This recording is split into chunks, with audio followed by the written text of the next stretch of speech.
Hi Year 12s. I just wanted to go over a few key things from Thursday's lesson, which involved second derivatives. Okay, so we know that if we start with a function, y is f of x, or a graph, okay, and we differentiate that, then we can get the gradient function. So that helps us work out the gradient at any point we want. Another way of saying what it could be interpreted as is it tells us when the original function is increasing or decreasing. So if we have this example here of a cubic, okay, so we know it goes up, down, up, then we know that the gradient's positive, then it's negative, then it's positive. Or we say the function is increasing, then 0, then decreasing, then 0, then increasing. So if the gradient, the first derivative, is positive, then the function is increasing.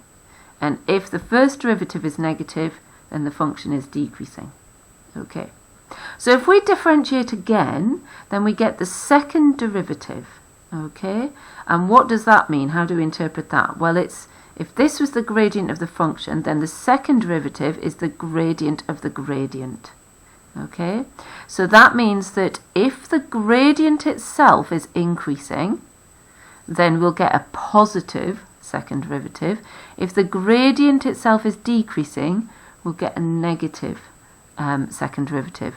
So if we look here, we can see that the gradient is positive, 0, negative, so the gradient itself is decreasing.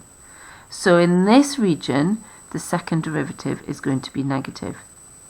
Okay, but for the next bit, we're going from negative gradient to 0 to positive. So the gradient itself is increasing, and so that tells us the second derivative will be positive. So basically, we get smiley faces for positive second derivatives and sad faces for negative second derivatives. So for example, when we differentiate a cubic, we get quadratic.